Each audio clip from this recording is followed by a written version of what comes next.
everyone, welcome back to the Crossroads. This is the secret place where we meet each week to talk about the secrets of the blues. This week what we're going to talk about is creating phrases and some ideas we can use to do just that. This is pretty easy when you think about it. So what I'm going to do is I'm going to take that phrase I played at the beginning and we're going to mess with it a little bit. So let's have a look at this. We've got this lick. So this is a phrase in E over E7. So you could play E7.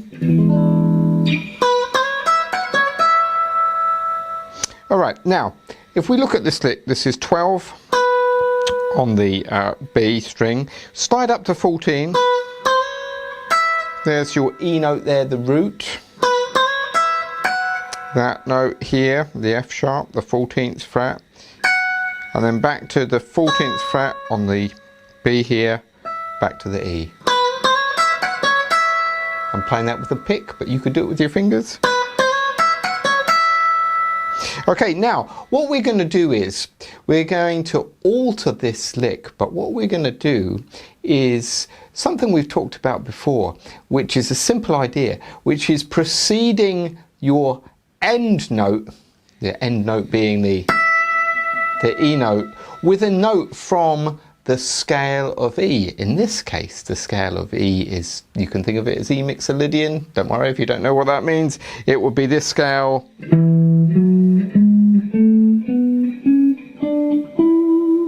So that's E, F sharp, G sharp, A, B, C sharp, D, and E. All right. Now, let's have a look at this lick for one sec, if I play this again.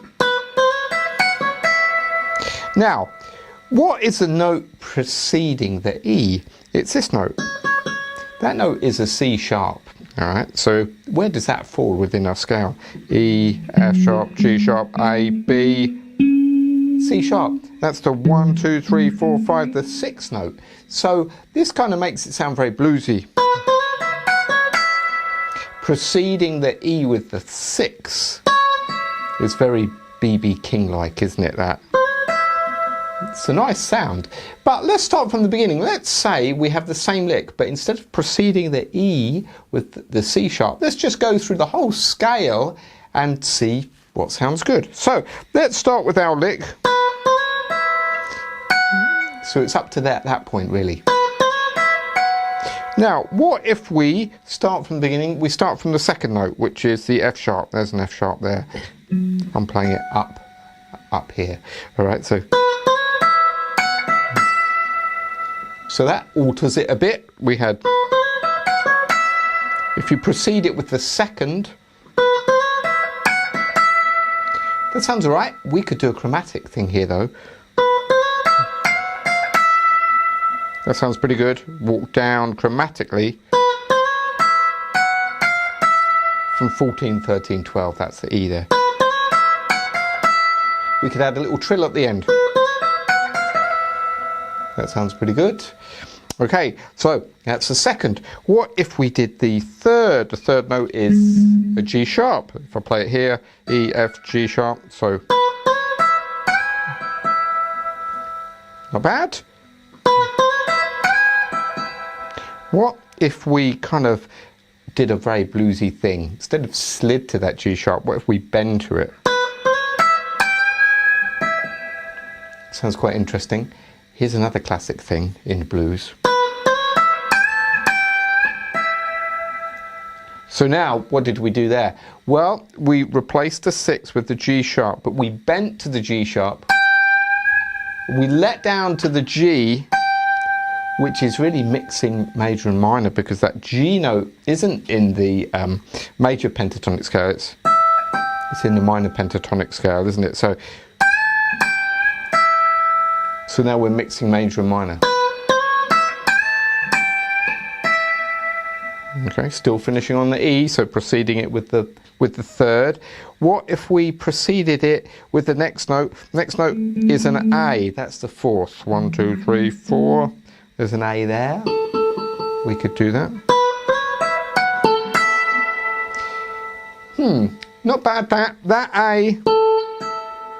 doesn't really want to go.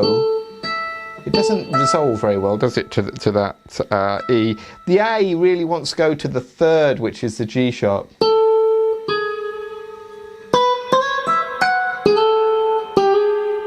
That's why you hear this a lot. You know, that blues move. So you could do that, but you could proceed it, the E with the A.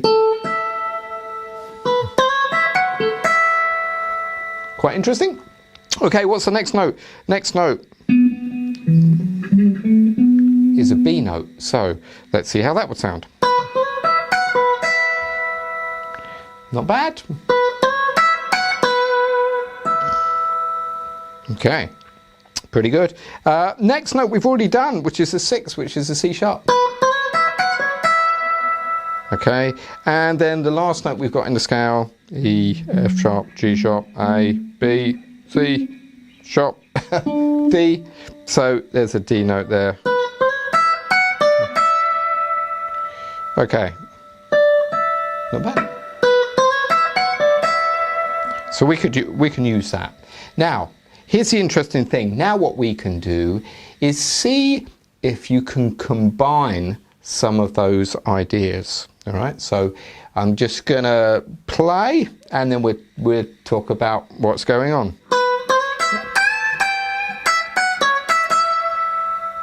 Okay, now there I started with the same lick. I did that idea from the third. And then I went back to our original one.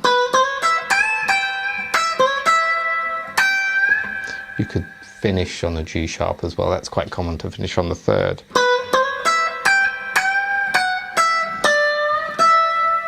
Okay, what did I do that time? Same lick, I'm just messing with it.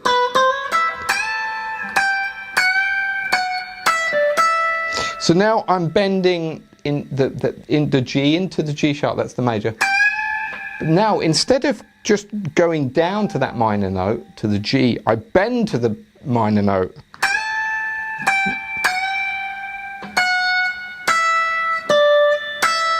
And then I went to the D, which is the 7th.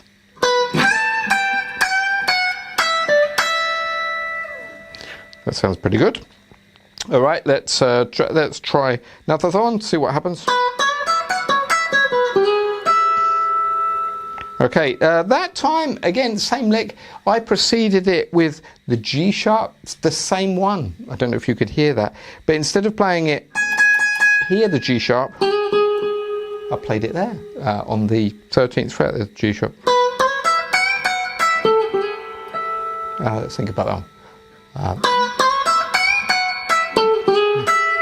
Okay, so that idea, I remembered that, oh, the A goes to the G, and then the G sharp, sorry, A to the G sharp, then that goes to the E.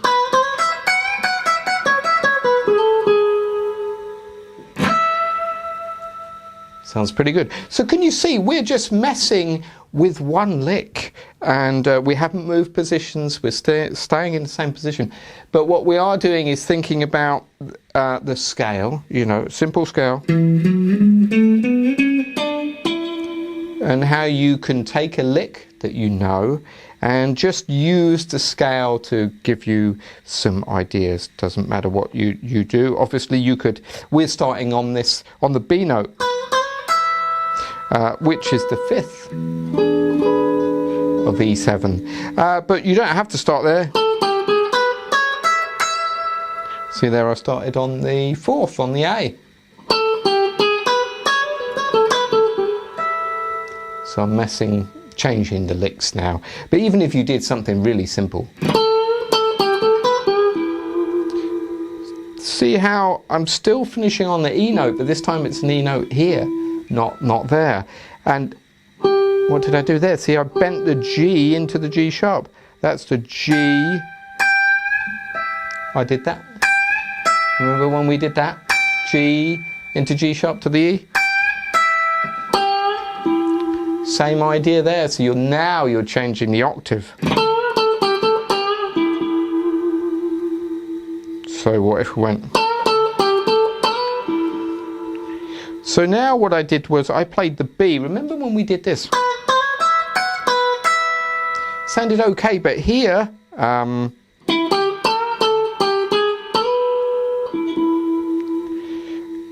playing the B there and then finishing on that E, which to my mind maybe sounds a little bit better than... That sounds pretty good. So that's B to E. That's also B to E. So there we go. There's some ideas. What I also want to bear this in mind. You have to know your notes. You're not going to understand anything if you do tab, because the tab is very good for putting your fingers where they go, and you'll know that's the 12th fret. But if you don't know that's an E going to a B, then you can't really go B to E there, B to E here, you know, or B to E here maybe. And the reason, of course, that's useful is you can start changing where you play things, and you've already got 100 ideas before you've even started. So there we go. That's this week's little Crossroads Blues secret for you.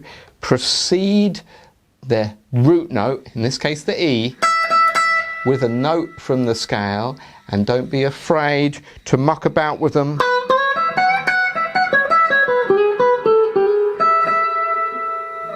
To get a nice blues lick that you like.